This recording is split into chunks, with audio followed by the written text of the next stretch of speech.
Olá, o programa Opinião Clínica Dr. Wilson Davis, com apoio desta clínica que é consolidada na região e no Brasil, com apoio também da clínica do Dr. Bruno Pivato, da Pronto Dente e da Cortina de Lua, onde você encontra o melhor do Uniflex, recebe hoje os médicos Wilson Davis e Roberto Lima para falar a respeito da circunstância do homem frente a esta realização e consentimento de toda a realidade da mulher nos dias de hoje. Sejam bem-vindos novamente ao programa.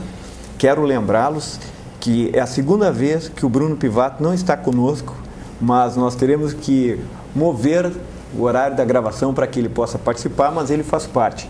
Eu quero lembrar aos telespectadores que cada quinta-feira, quando é gravado o programa, nós temos um grupo que é fixo de participantes. Este grupo, com Bruno Pivato, Roberto Lima e Wilson Davis, é o grupo dos médicos consolidando o que pensam, falando a respeito da questão da cultura, dos problemas, das demandas da sociedade pós-moderna. A gente falou no último programa com Magali Pérez a questão da realização da mulher, do que a mulher alcançou depois do movimento feminista, o que ela hoje representa para a vida social. Mas me preocupa também a figura do homem, né? Tempos atrás, Roberto, nós falamos sobre a crise do macho, num programa que foi bem visto, foi bem comentado e que dá até para se usar, porque ele é um programa rápido, né, com bastante coisa, onde tu elaboraste condições do macho nos dias de hoje e falaste sobre esta crise. Então, eu começo por ti, tentando entender como o homem lida com este avanço da mulher e com esta consolidação da mulher na sociedade pós-moderna. Bem, eu vou tentar lembrar um pouquinho do que a gente conversou naquela ocasião. O que eu lembro de ter dito assim é que o homem vive uma crise a partir da mudança do papel da mulher. A mulher começou a mudar o seu papel, a sair de casa para trabalhar, né, depois das mudanças históricas que aconteceram, né, a criação das escolas, das creches, a mulher pôde ir para o mercado de trabalho, pôde deixar as crianças aos cuidados de instituições ou de babás, etc. À medida que a mulher foi para o mercado de trabalho, mudou o seu papel, diminuiu a sua condição de dependência do homem, e isso fez com que a mulher tivesse a opção de escolher o seu homem. Eu acho que basicamente foi disso que a gente tratou naquela situação.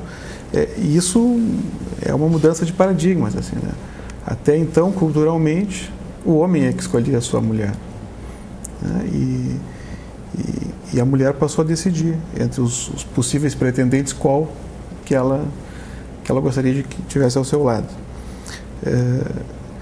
Então o homem começou a precisar desempenhar um papel diferente, um papel de satisfazer a mulher. Antigamente não precisava satisfazer do ponto de vista de companhia, do ponto de vista sexual, do ponto de vista de divisão das tarefas.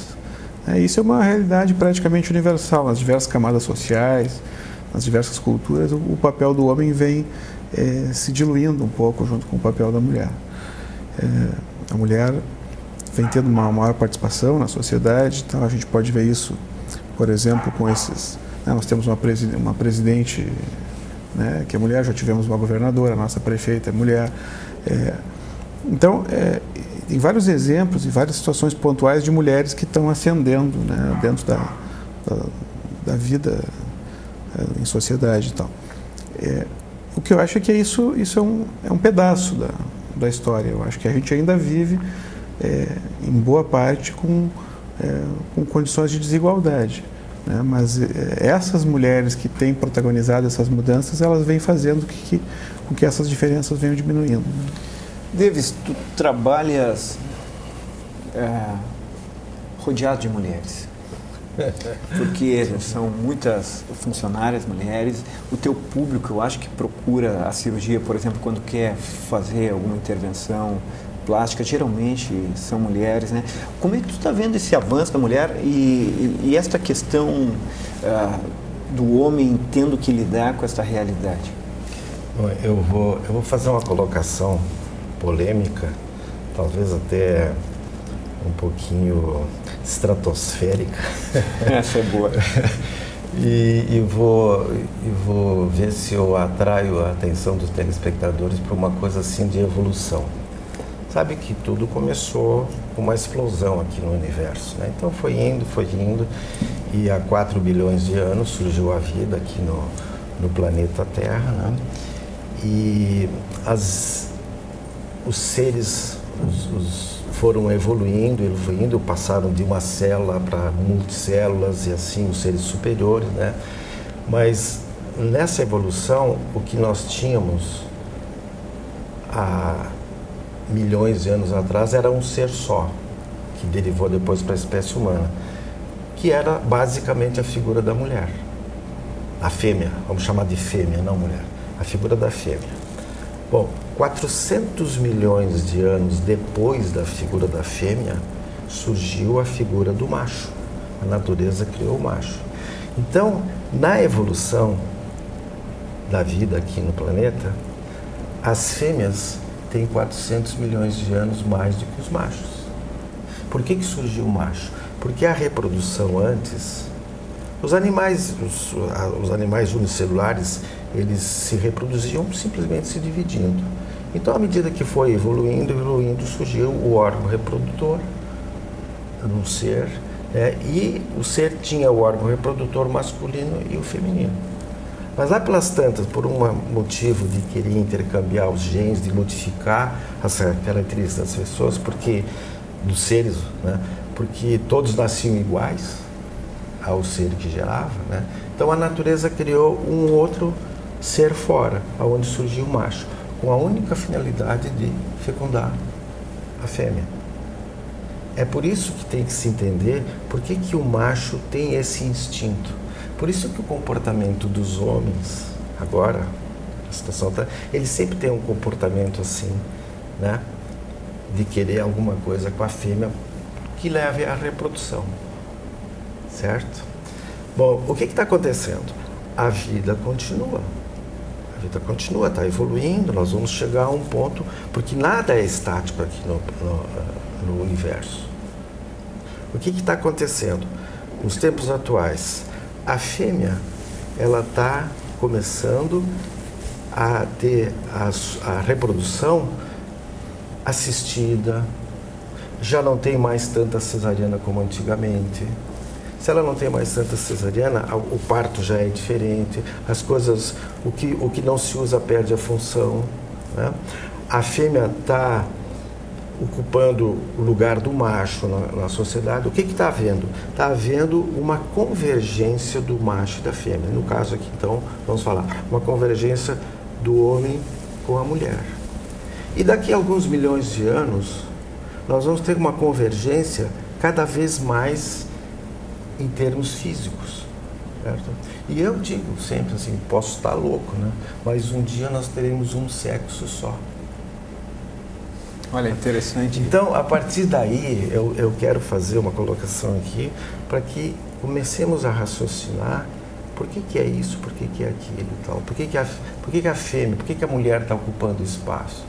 Porque ela é superior. Ela tem uma inteligência mais desenvolvida para muitas coisas. O homem, ele tem a sua inteligência, tem a sua atividade. A carga de testosterona que o homem leva faz com que ele fique agressivo. Tu já viu o exército de mulher ir para a guerra? Não. Na época do Alexandre o Grande, ele tinha um exército de 15 mil soldados. Era tudo soldado, não tinha mulher. Eles ficavam 10, 15 anos longe. Quando voltavam, as mulheres já tinham casado com outros, já tinham... Então, era uma coisa assim. Então, o macho tem uma carga de testosterona que leva ele mais para essas atividades. Né? Quer ver uma coisa Eu só estou imaginando a questão, o homem é mais bélico, tá? De fato. Sim. Só quero lembrar o telespectador que o Davis falou, provavelmente no futuro, nós teremos um sexo só. Tomara que esse futuro fique distante, pelo menos enquanto a nossa vida. O que tu ias falar da questão da guerra? Não, são atividades masculinas, né? O homem é briguento, discute, luta por aí, tá? E a fêmea não, está mais na dela, né?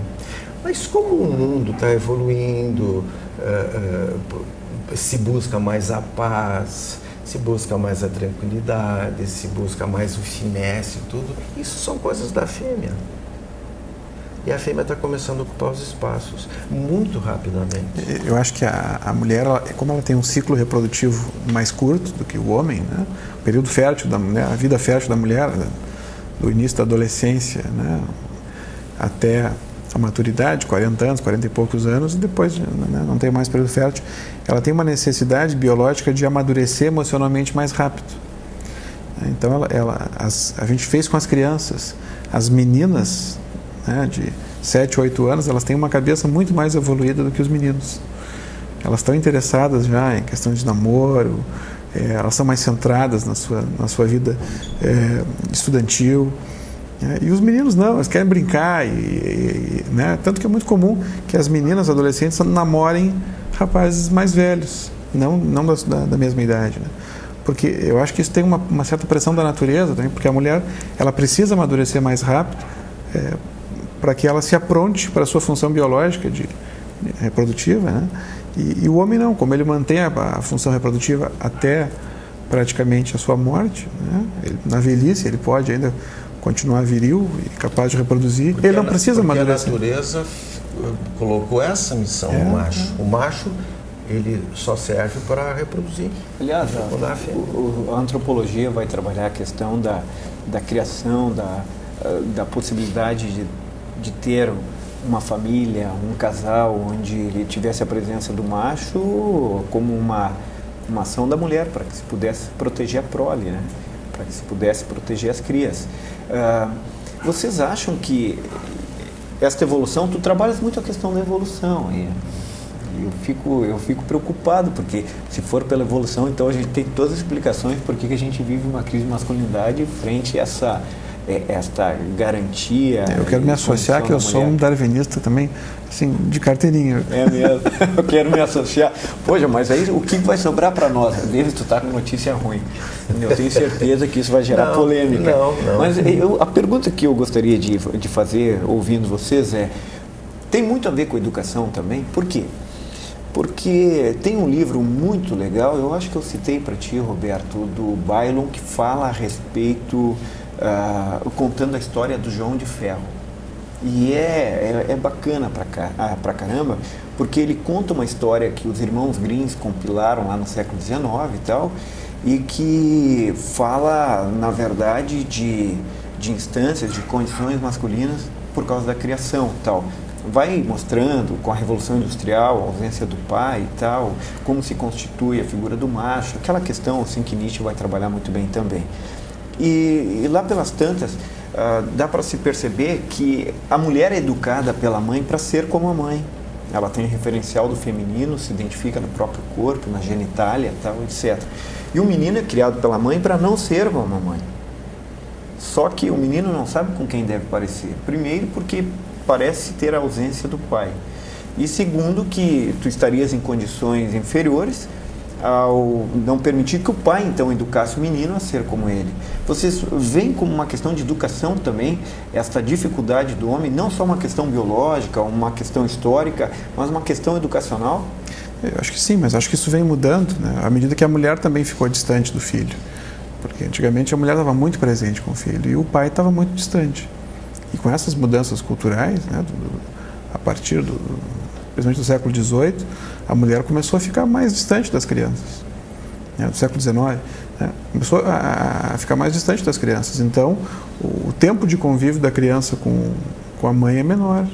Ela convive com a professora, convive com os colegas, né, ainda assim a gente tem predominantemente mulheres professoras também, há um certo modelo feminino, né, na escola, as cuidadoras predominantemente são mulheres, mas o tempo que a criança passa com o pai, eu acho que vem, a proporção de tempo passada com a mãe e com o pai vem se igualando progressivamente. Então o pai passa a ser um modelo mais presente, né?